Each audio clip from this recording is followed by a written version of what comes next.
materi kita yang tertunda minggu lalu, gitu ya, terkait dengan apa namanya, terkait dengan security di sosial media, gitu ya. Jadi ini adalah hal yang penting, gitu ya, terutama buat kalian, buat kita yang sekarang ini sudah tidak bisa lepas dari sosial media, gitu ya. Jadi bisa dibilang kalau salah seorang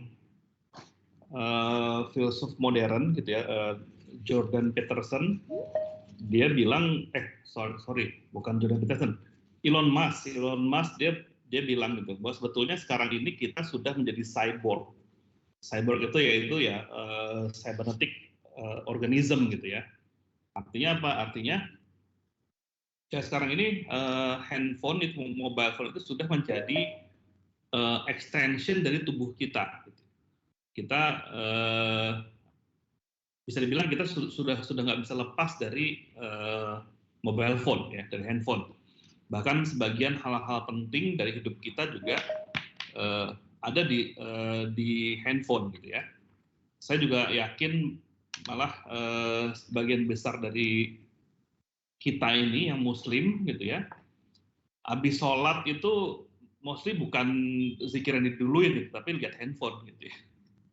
Saya yakin sekali, gitu ya. Nah, jadi benar-benar handphone ini sudah menjadi extension dari tubuh kita. Nah, kedepannya apalagi yang dari situ kan sosial media sekarang ini baru hadirnya di handphone dan di laptop kita. Nah, nanti dengan kehadiran metaverse, ya, metaverse, jadi udah mulai ada augmented reality, sama juga nanti virtual reality, gitu, VR dan AR. Mungkin yang duluan akan VR, akan AR, gitu ya. Jadi sebetulnya kalau dalam metaverse ini ada dua mazhab. Kalau mazhabnya Facebook, gitu ya, dia akan menggiring ke yang namanya virtual reality, gitu ya. Tapi ada namanya mazhab Apple, gitu ya. Tim Cook bilang bahwa nanti itu ke depannya itu augmented reality yang akan lebih dulu hadir dibanding akan lebih dulu menjadi populer dibanding virtual reality, karena augmented reality itu masih masih dalam kita nggak perlu masuk ke ruangan yang totally digital, ya, masih mix, gitu. Nah, sosial media kalau sudah saya nggak kebayang nanti sosial media di era metaverse itu akan jadi seperti apa, karena benar-benar interaksinya sudah bukan lagi kita ngetik atau bukan lagi kita kirim video, gitu ya, atau ngobrol, tapi benar-benar interaksi sudah lebih banyak lagi dimensinya. Bisa jadi nanti udah dengan model hologram, gitu ya. Nah, kembali lagi, gitu ya, dengan makin meningkatnya tingkat digitalisasi, security menjadi hal yang harus diperhatikan dengan benar, gitu ya. Kenapa? Karena seperti kemarin saya bilang, gitu ya, dengan sosial media, kalau kalian nanti mungkin sempat search yang namanya Cambridge Analytica. Jadi Cambridge Analytica ini adalah salah satu sebuah konsultan sosial media, gitu ya, yang dia kliennya adalah para politikus, gitu. Nah, karena ada yang mau komen atau itu bocor suara, ya. Nah, kliennya adalah para politikus yang Cambridge Analytica, gitu ya. Kalian kalau ada yang punya Netflix, coba dicari film apa ya, sebentar saya cari di Netflix dulu. Ada namanya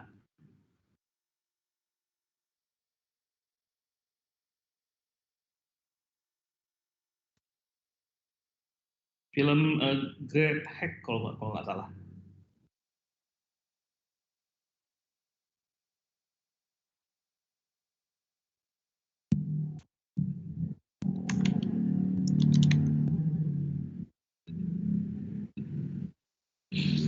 Nah, kalau nggak salah nanti ada film kalau nggak salah namanya Great Hack gitu ya. Great Hack itu adalah menceritakan bagaimana caranya gitu ya.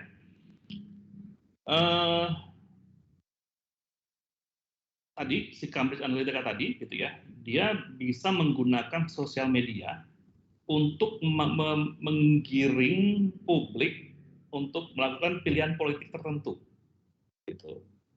Nah, sebetulnya kita pun sudah menjadi korbannya mungkin sejak ya tahun 2012 sampai sekarang lah, hampir 9 tahun gitu ya, mungkin 10 tahun terakhir di dunia politik kita pun sudah memanfaatkan sosial media untuk tadi gitu ya, menggiring voter atau menggiring massa untuk memilih ke arah tertentu, walaupun misalnya pilihan tersebut ya tadi gitu ya, ya mungkin kurang bagus lah misalnya seperti itu. Tapi ya that's it gitu ya, karena si Facebook dan Google ini dia lebih tahu kita dibanding diri kita sendiri, makanya akhirnya dia bisa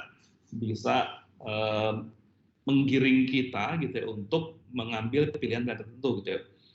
Mungkin yang biasa terjadi adalah menggiring kita untuk belanja tertentu, untuk melihat konten tertentu yang ujung-ujungnya iklan lalu belanja.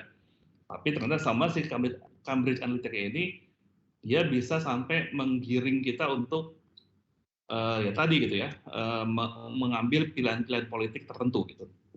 Dan ini sangat, kalau di Amerika itu hasilnya itu Trump gitu ya, terpilihnya Trump. Dan Inggris itu hasilnya adalah keluarnya Inggris dari keluarnya Inggris dari dari Uni Eropa atau yang disebut dengan Brexit gitu ya. Nah itu sebetulnya kalau banyak orang yang nggak paham gitu ya, saat mereka memilih Brexit itu implikasinya apa, tapi karena dibombardir sana sini gitu ya, akhirnya mereka milih gitu. Dan begitu udah milih Brexit, ternyata baru ada loh implikasinya, ternyata luar biasa gitu. Akhirnya ya cuma kan ya nggak bisa, Eropa bilang ya kalau udah milih keluar ya keluar aja gitu kan, ya seperti itu gitu. Nah ini adalah modul objektifnya ya tadi gitu ya. Jadi harapannya kalian bisa paham tentang konsep sebetulnya virtual social network itu seperti apa gitu ya. Lalu juga ya profilnya gimana gitu, gimana cara kita sebaiknya mempresentasikan diri di sosial media gitu ya, informasi apa aja yang sebaiknya ada dan sebaiknya nggak dimunculin gitu ya. Terus juga dan lain-lain gitu ya. Nah gitu.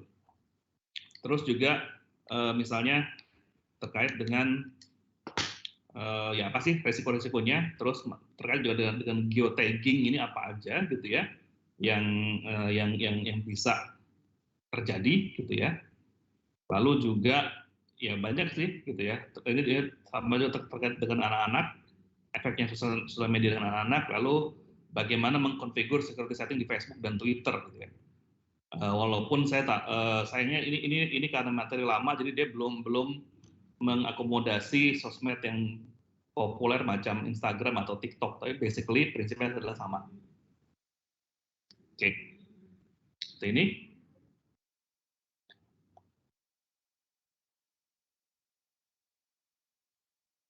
Ya ini sebetulnya nggak perlu dijelasin karena kalian brojol lahir udah ada sosmed gitu ya. Karena saya ingat sosial media pertama yang dulu pernah waktu saya di Telkom itu, Telkom pernah bikin yang namanya Komunitas Sekolah Indonesia. Itu tahun 98-99. Itu jauh sebelum ada yang namanya Friendster gitu ya. Nanti muncul Friendster, habis Friendster muncul MySpace, nah habis MySpace lalu muncul Facebook gitu ya. Ya akhirnya ya Facebook lah yang menguasai sosial media, kecuali di Cina, gitu. Karena Cina berhasil menutup dia punya namanya Great China Firewall gitu ya, yang dia memutus semua, dia melarang Google, melarang Facebook di sana supaya apa? Supaya industri digital dalam negeri itu tumbuh. Beda dengan kita gitu, kita semua dibuka akhirnya ya nggak ada yang jadi gitu ya industri digital di Indonesia. Ya ada ya marketplace aja, marketplace juga itu yang kayak Tokopedia, Shopee, itu event Ruang Guru itu sekarang bisa dibilang ownernya sudah modal asing.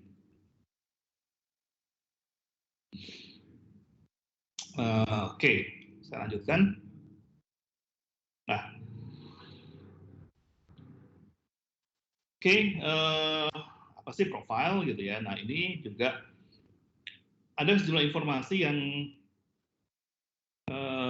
ya kadang kita dengan bangganya kita naruh di sosial media seperti nomor telepon gitu ya, foto, video. Nah yang jelas gitu ya, apa namanya? Kenapa sosial media itu bisa gratis? Gitu. Kenapa? Karena sebetulnya dengan setiap postingan kita, apa yang kita like, gitu ya, apa yang kita klik, apa yang kita komen, gitu ya, itu semua dikuantifikasi. Itu menjadi data yang nanti diolah oleh si sosmed ini, entah Google, entah Facebook, entah apapun, yang itu akan menjadi profil kita, gitu. Akan menjadi digital profile kita, gitu ya. Makanya kalau misalnya kalian kalau dulu gitu ya, kalau dulu itu si sosmed masih boleh naruh cookies untuk nge-track di aktivitas kita di window yang lain gitu ya. Tapi kalau sejak ada GDPR dia harus meminta izin. Tapi kan ya sama aja kalau kita kan pokoknya ya apa aja muncul oke, kita klik oke gitu ya. Itu kebiasaan orang Indonesia gitu kan. Nggak pernah baca. Nah, dari sini gitu ya. Jadi dari profiling yang kita munculkan inilah gitu ya. Itu apa namanya ya mereka melakukan profiling kita misalnya dari umur, dari sekolah, dari apa itu untuk menentukan koneksi kita dengan apapun gitu ya, entah dengan ya teman kita siapa aja gitu ya, terus juga misalnya kita tuh kalau nge-like foto makanan tuh apa aja gitu ya, seperti itu. Nah, apa sih yang resiko yang berkaitan dengan social network? Ya pertama jelas phishing ya. Banyak nih gitu ya yang ya kayak teman saya gitu yang saya nggak tahu saya udah pernah cerita atau belum ya, dia perempuan kebetulan, beliau ini seorang janda gitu ya, ditinggal mati suaminya, lalu di Instagram ada cowok ganteng nge-DM dia gitu ya, terus akhirnya mereka saling bermesraan lah lewat online gitu ya, DM-an, lalu kirim fotonya juga six pack gitu ya, akhirnya termaik-maik lah teman saya ini, lalu kemudian ditawarilah investasi kripto gitu ya. Nah, taunya ya linknya adalah link palsu gitu ya, bukan link investasi kripto yang legit, yang palsu ya. Walhasil uangnya 1 miliar hilang gitu ya, seperti itu. Makanya gitu ya, jadi ternyata sebetulnya sama aja sih gitu ya, kalau laki-laki itu dipancing dengan cewek seksi gitu ya, perempuan juga dipancing dengan cowok ganteng dan seksi gitu ya, sama aja jadinya seperti itu gitu ya. Nah itu. Lalu yang kedua juga identity theft atau pencurian identitas. Ya ini terutama misalnya sering terjadi di WhatsApp ya. Jadi kadang foto kita di Facebook yang publik lalu di copy gitu ya, dijadikan profile di WhatsApp, ya udah nanti dia ngirim message minta kirim duit gitu ya, kayak gitu. atau malware. Ya, malware juga sama melalui message ya, seperti itu. Dan side flow juga ini berdekatan dengan phishing. Ya. Nah, atau juga ini ada click checking ini sekarang udah agak susah ya, karena dia harus melakukan hacking dulu sampai dia bisa nanam malware sehingga bisa take over kontrol dari dari komputer korbannya gitu ya. Gitu.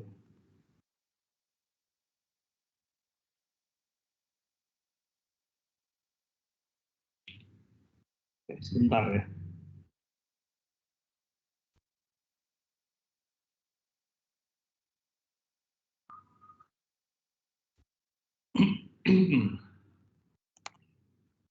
Oke. Nah, ini tadi gitu ya. Salah satu yang teknik yang dipakai juga tadi seperti adalah social engineering. Seperti yang terjadi dengan kawan saya itu gitu ya. Dia menggunakan teknik social engineering.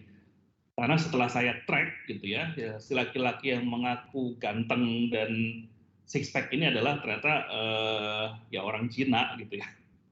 Lokasi di Cina ya, entah nggak tahu bentuknya kayak apa, tapi jelas ya nggak mungkin dia bule tinggi ganteng gitu ya, seperti itu. Jadi tapi ya tadi dengan bermodal kata-kata gitu ya, dia bisa ngerayu segala macam, akhirnya ya bablas 1 miliar gitu ya, seperti itu. Nah ini yang apa yang harus diwaspadai, gitu. Yang harus diwaspadai oleh jangan kalau misalnya gini kalau tuan saya bilang ya, kalau kalian kenalan dengan orang ada yang ngajak di Instagram, kalau emang ngomongnya udah nyambung gitu ya ajak video call dulu gitu ya, jangan main langsung iyain aja untuk kalau ketemu kopi darat gitu ya, atau kencan gitu ya. Minimal itu gitu, kalau nggak mau diajak video call ya jangan mau gitu ya, karena ya bisa jadi gitu ya, bentuknya itu tidak sesuai dengan foto, tidak seindah aslinya gitu ya. Nah, nah ini biasa adalah ini software engineering. Atau juga ada pendekatan direct approach gitu ya, direct approach yang sama gitu ya. Misalnya ya ini benar-benar langsung secara langsung lah pendekatannya gitu ya. Atau indirect approach, misalnya dia lewat lingkaran luarnya dulu untuk mempengaruhi targetnya. Nah, ini juga geotagging gitu ya. Sebetulnya kalian sadar nggak sih bahwa dalam terutama yang kalian yang menggunakan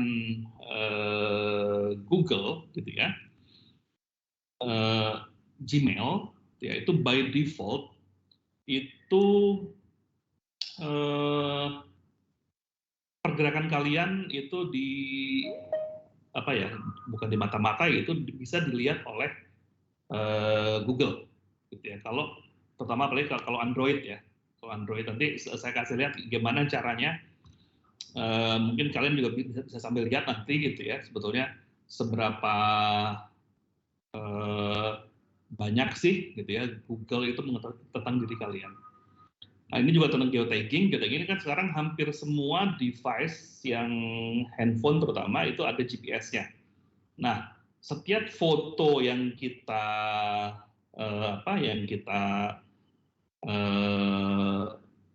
bikin gitu ya, itu ada data lokasi gitu ya. Itu makanya pernah ada seorang tentara di Amerika gitu ya, dia akhirnya kena hukum disiplin. Kenapa? Karena waktu dia di Irak gitu ya, di Irak apa di Afghanistan, dia selfie dan itu lalu diposting di Facebook. Nah ternyata gitu ya, dari foto itu mengandung informasi lokasi markas dia gitu, sehingga terjadi serangan terhadap markas itu gitu ya. Seperti itu. Atau juga misalnya yang baru-baru ini gitu ya, ada penelitian di apa namanya di kalau kalian kan tahu Strava ya, Strava itu kan tools yang untuk memonitor olahraga gitu ya. Sebentar ini coba saya cek ininya gitu ya.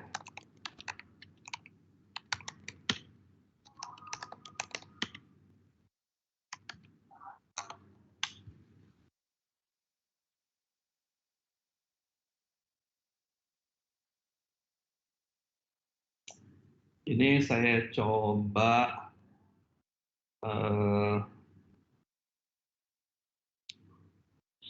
ganti ininya, ganti share-nya gitu ya.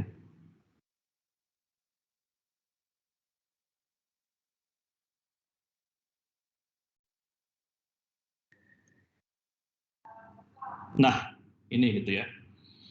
Jadi data dari Strava, Strava itu yang tadi apa? Biasanya kan kalau kalian sepedahan atau kalian lari atau olahraga kan kalian upload ke Strava gitu, supaya ya ini sosial media untuk berolahraga gitu. Tapi ternyata akhirnya dari dari para tentara yang rajin olahraga gitu ya rajin olahraga. Oke, ini bisa nggak ya muncul gambarnya ya? Sudah muncul gambarnya.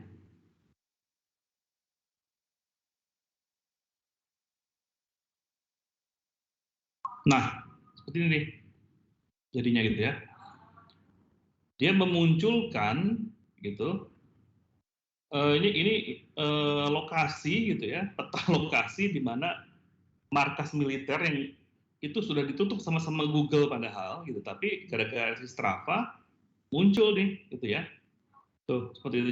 Jadi ini gara-gara para tentara yang lari menggunakan Strava dikeliling-keliling di sini gitu. Akhirnya ya bisa dilihat gitu ya. Padahal ini oleh Google sudah ditutup sebetulnya gitu ya. Ini udah OPSEC gitu, Operation Security gitu ya. Nah, kayak gini nih gitu ya. Ini yang bisa terjadi dari yang namanya social network gitu ya. Atau dari geotagging gitu ya. Atau misalnya ini coba ya di Google ini makanya saya mau kasih lihat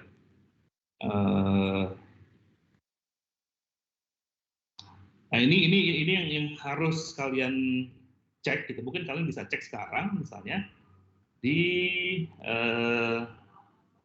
privacy and personalization gitu ya. Nah, kalian mana ya web activities.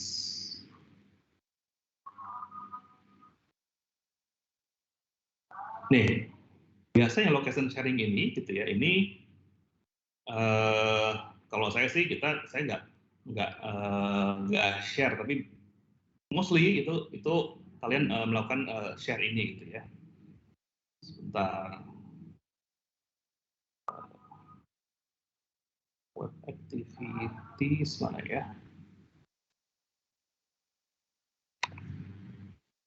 Nah ini.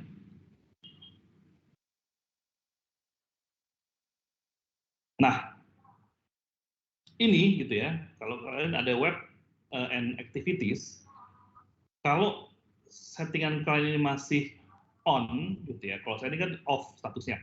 Kalau kalian on, berarti sebetulnya Google bisa ngelihat apapun yang kalian search, gitu ya. Itu. Nah, di sini misalnya see all activity control, gitu ya. Sama juga location history. Nah ini. Jadi mostly by default, gitu, by default ini adalah on semua. Kalau web activity ini coba kalian sambil lihat gitu ya, buka akun akun apa akun Google kalian ya tadi, terus pilih akun manajemennya gitu ya. Jadi kalian cek activity control, kalian lihat di sini. Kalau ini kalian on gitu ya, kalau kalian on kan apa ya map di kalian kemana bisa dilihat gitu ya, apa yang kalian search bisa dilihat, news yang bisa dilihat ya dan segala macam gitu ya. Terus ya kalau saya udah saya offin gitu. Nah, ini juga nih location history gitu ya. Location history ini kalau pasti di kalian ini masih on gitu ya. Kalau kalian on, kalau kalian manage history di sini gitu ya, kalian akan si Google akan menunjukkan kalian itu kemana saja. Tuh. Ini off ya.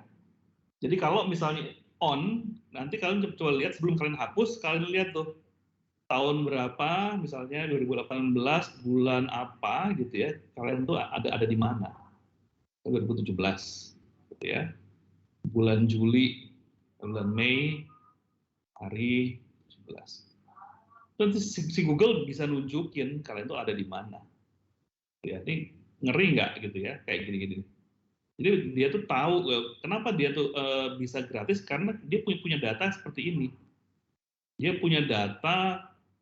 Bayangin kenapa Google Map itu menjadi apa? Menjadi semakin lama semakin uh, valid ya karena gitu karena semakin banyak orang yang pakai Android by default by default uh, locationnya nyala gitu ya sehingga Google bisa tahu nih katakanlah di jalan mana ada penumpukan orang dan dari situ makanya muncul garis merah dan segala macamnya gitu ya itu uh, ngeri nggak gitu ya jadi kalian jadi Google itu tahu nih makanya saya selalu bilang di bawah lindungan Google dosa digitalmu tuh abadi gitu ya itu gitu nah jadi silakan kalian nikmati itu data itu gitu ya sebelum kalian hapus gitu ya.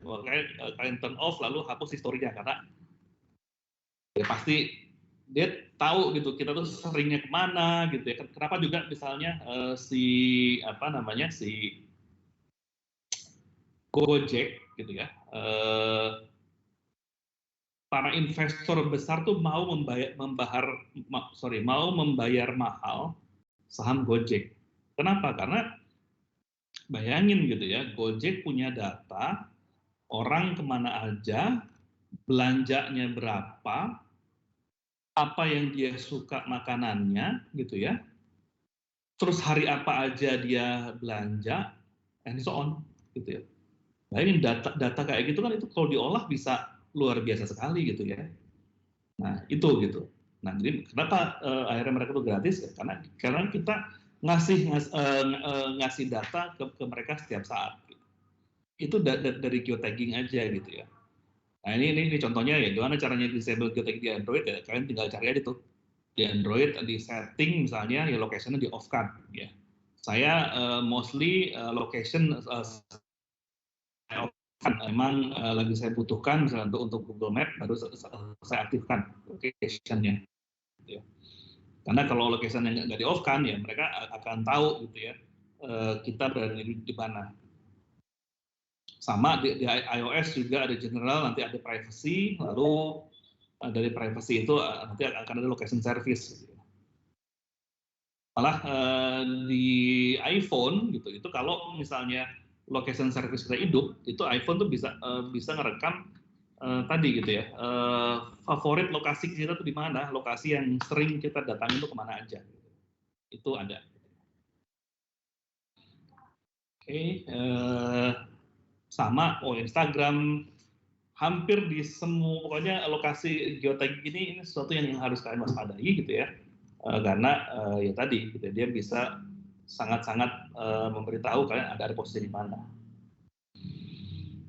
Oke, nah ini juga gimana caranya kalau kalian punya foto gitu ya untuk menghapus mapnya ya, Instagram ya kalian di map itu lalu diedit aja dihapus tag-tagnya. Oke. Nah ini juga remove picture di Instagram gitu ya. Ini kayaknya kalian harusnya sudah lebih paham. Nah ini balik lagi nih terkait dengan sosial media untuk anak-anak ya. Karena ya banyak orang jahat di luar sana yang memang punya kelainan mereka suka objek seksual ada anak-anak ya sama yang kemarin lagi heboh itu yang di Bandung gitu ya itu kan anak-anak yang dijadikan korbannya sampai anak SMP udah melahirkan 2 kali gitu ya Nah, yang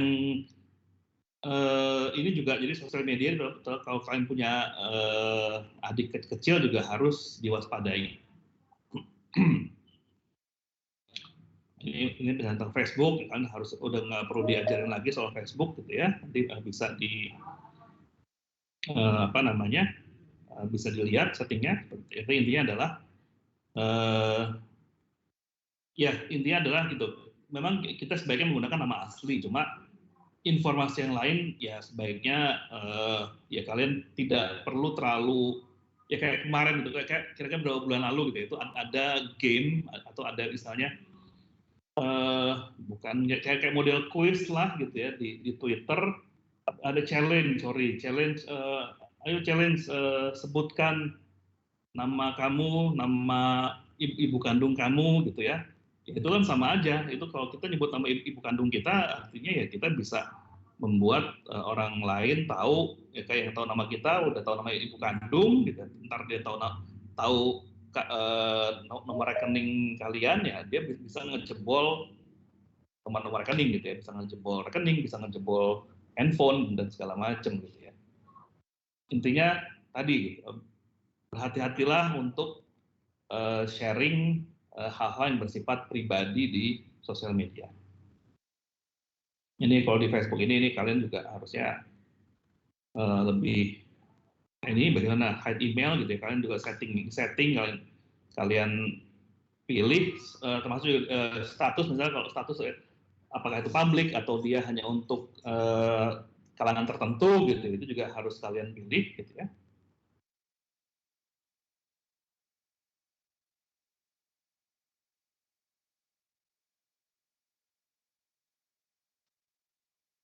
Oke.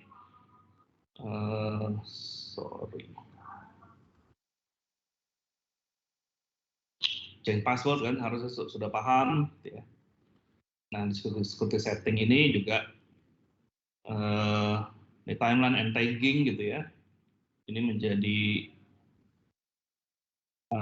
apa namanya? Sorry. Nah, login alert juga kalian perlu aktifkan kalau di Facebook. Kalau misalnya ada yang mencoba, biasanya kalau ada yang mencoba login beberapa kali tapi nggak berhasil gitu ya, atau dia akan kasih notifikasi. Nah, kalian juga biasanya harus aktifkan yang namanya two-factor authentication. Two-factor authentication ini ya tadi kalian seperti ini gitu ya, harus tambahkan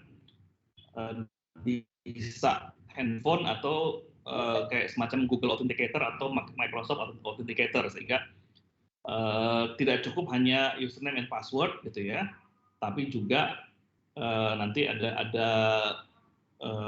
apa namanya dari Google Authenticator gitu ya.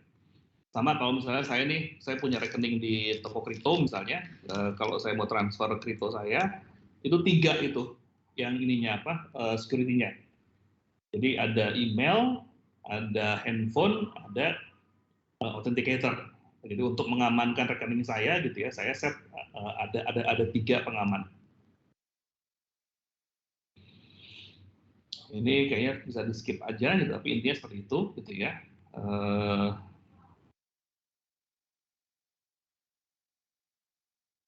Oke. Ini sih di Facebook ini.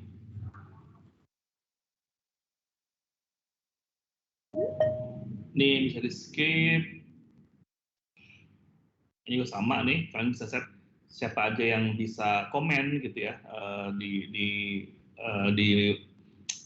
di postingan kita gitu ya, siapa yang bisa lihat ya. Mungkin kalau misalnya kalian pakai Instastory kan juga kalian bisa lihat Instastory-nya siapa aja yang bisa lihat gitu ya, kayak gitu. Itu sebaiknya kalian pilih gitu ya, kalau kalian bikin story siapa aja yang bisa lihat.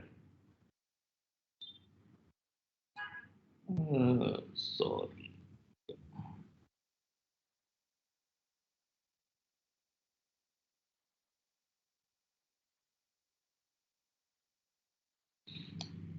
Oke, nah ini adalah beberapa social security checklist. Misalnya pertama, ya ini harus periksa URL gitu. Jangan, pastikan kalau kalian klik atau login ke satu website itu URL-nya benar gitu ya, jangan ada yang salah huruf lah gitu ya, itu. Terus juga kalau memang bisa gunakan nickname ya gunakan nickname, jangan gunakan nama asli. Terus juga ya ini jangan gunakan untuk verifikasi, jangan gunakan tanggal lahir atau nama orang, nama gadis ibu kandung gitu ya, karena ini biasanya digunakan untuk urusan keuangan. Terus apa namanya?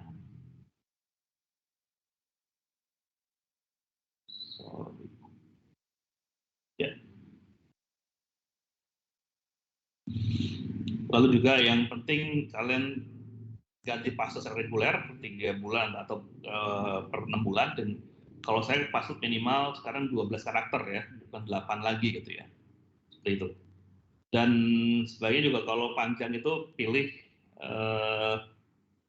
pilih kalimat yang gampang kalian ingat tapi panjang. Misalnya kalau saya dulu passwordnya pernah lumayan panjang, misalnya mobil saya Corolla gitu ya. Itu kan nebaknya susah gitu ya. Nah, yang penting ini jangan post sensitif atau personal information di social network. Ini kayaknya kalau anak sekarang ini dengan generasi TikTok udah mengerikan sebetulnya ya, terutama yang terkait dengan ya mengekspos tubuh gitu ya. Ya itu gitu ya. Ya kalau apa namanya itu juga kalian perlu hati-hati gitu. Sekali lagi saya nggak bosan-bosannya gitu ya. Bilang ke semua mahasiswa saya jangan sekali-kali telanjang di depan kamera, itu aja sih gitu ya, jangan pernah telanjang di depan kamera ya.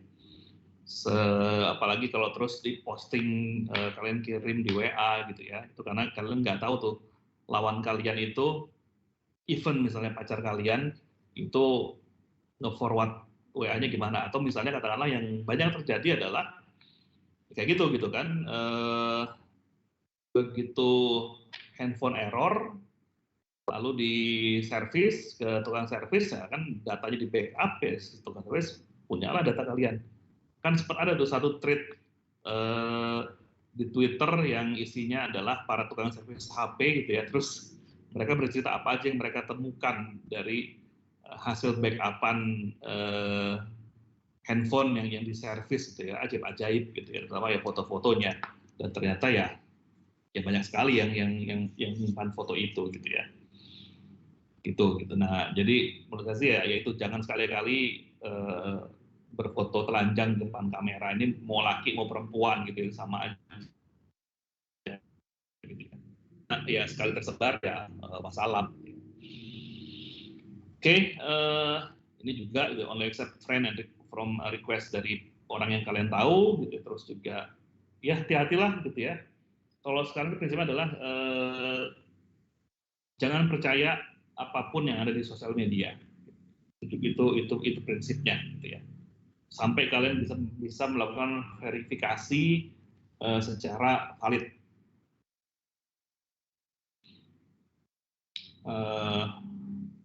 Nah ini juga tuh avoid topic related dan age, gender, location, ini karena orang bule sih ya. Nah ini always clean browser, cookies and cache, atau misalnya kalaupun kalian mau ke sosmed ya pakai incognito mode gitu ya, yang dia tidak menyimpan jejak di dalam laptop kalian.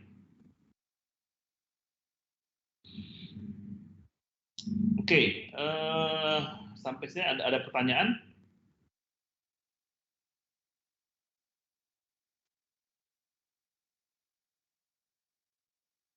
Halo?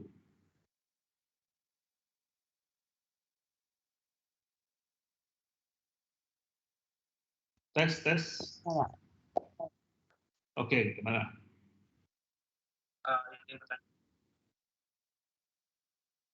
Oke.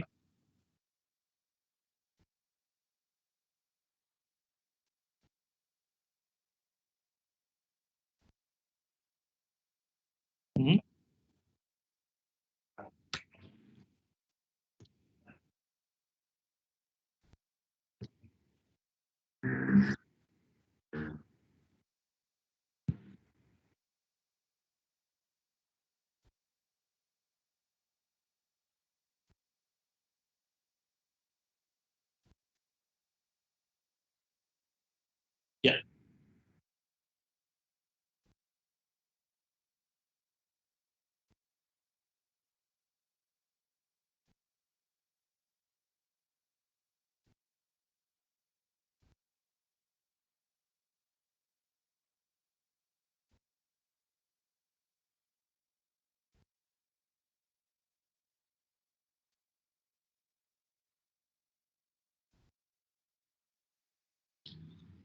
Gini, kalau cara yang gampangnya gitu ya, maksudnya gampang ya kalian kalau benar-benar hilang, misalnya faktor riset, misalkan kalian mau jual nih gitu ya handphone kalian ke orang lain gitu ya, atau misalnya mau kalian atau mau misalnya mau ke faktor riset lah gitu ya, mau servis gitu ya, tapi servis minimal 10 kali kalian faktor riset seperti itu, minimal 10 kali gitu ya. Baru itu datanya akan sulit di recover karena memang kalau misalnya tools yang dimiliki oleh para tukang servis itu mungkin ya dia hanya bisa recover kalau hanya sekali atau 2 kali faktor riset gitu ya, dia masih bisa recover. Tapi kalau misalnya ada tools yang kebetulan ya kan karena saya juga di cyber security, ada tools namanya forensic tools gitu ya. Forensic tools itu dulu juga saya pernah belikan gitu ya, pernah belikan untuk Kementerian Pertahanan. Dengan alat itu gitu ya, alat itu kalau misalnya, makanya kenapa kalau KPK atau misalnya ada tersangka korupsi atau siapapun itu handphonenya udah kepegang sama aparat itu udah wassalam. Karena apa? Karena dengan alat yang tadi saya bilang tadi dengan forensic tools tadi gitu ya, misalnya handphone kita ini kayak punya saya misalnya iPhone 256 GB gitu ya, itu dengan tools yang tadi dia bisa mengeluarkan data 10 kali lipat dari storage-nya. Gitu. Jadi kalau saya 256 berarti dia bisa keluarin data 2,5 tera. Jadi ya itu istilahnya bisa paling nggak 10 kali iterasi ke belakang dia masih bisa recover datanya. Maka saya bilang kalau mau minimal di faktor riset 10 kali gitu ya, minimal. Kalau bisa lebih bagus ya. Itu sih kalau mau aman. Atau kalau memang misalnya ya paling aman banget ya udah kalian pecahin aja atau kalian bakar di device-nya. Itu kira-kira jawabannya. Makanya hati-hati gitu ya kalau misalnya ya tadi itu gitu servis HP itu yang paling banyak kebocoran macam-macam itu dari situ. Oke, ada pertanyaan lain?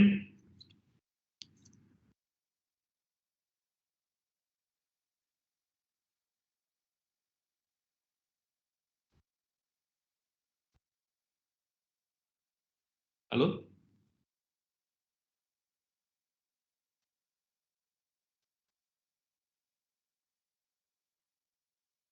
Cukup pertanyaannya?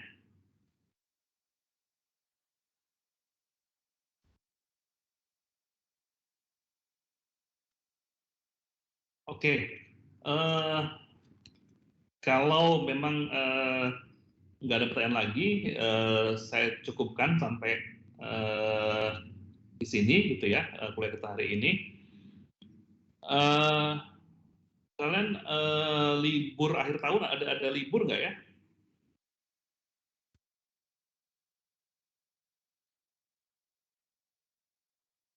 Oh, oh ya udah berarti minggu depan kita nggak ada kuliah gitu ya. Berarti ketemu lagi tahun depan gitu ya. Jadi gini, dan kebetulan juga saya mungkin juga baru akan available sesudah tanggal 5 sih. Jadi mungkin ya kalian liburnya akan cukup panjang gitu ya paling nggak seperti itu gitu ya. Oke, mungkin itu aja. Sampai ketemu nanti di awal Januari ya. Sekian, assalamualaikum warahmatullahi wabarakatuh. Waalaikumsalam. Waalaikumsalam warahmatullahi wabarakatuh.